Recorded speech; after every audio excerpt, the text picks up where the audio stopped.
बानी पीटीआई की एक और मुकदमे में गिरफ्तारी डाल दी गई। तफ्तीशी पुलिस ने बानी पीटीआई को जिना हाउस हमला केस में गिरफ्तार किया। पुलिस के मुताबिक रियासत के खिलाफ उकसाने की दफात के तहत बानी पीटीआई से तफ्तीश होगी।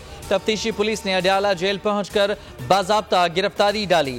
जिना हाउस हमले समेत 9 मई के 12 मुकदमात में गिरफ्तारी डाली गई। पीर को बानी पीटीआई वीडियो लिंक के जरिए ATC लाहौर में पेश होंगे।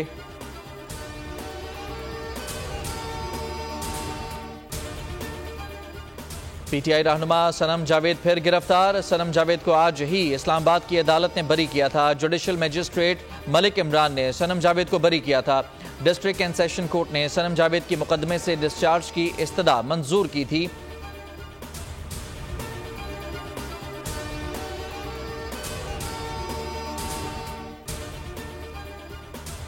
कराची समेत मुल्क भर के लिए बिजली महंगी कर दी गई। वफाकी हुकूमत ने नोटिफिकेशन जारी कर दिया। घरेलू सार्फिन के लिए बिजली का बुनियादी टैरिफ 7 रुपए 12 पैसे तक इजाफे का नोटिफिकेशन जारी किया गया है।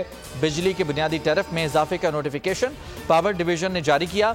माहाना 200 यूनिट तक वाले घरेलू सार्फिन 3 माह के लिए इजाफे से मुस्तस्ना करार दे दिए गए।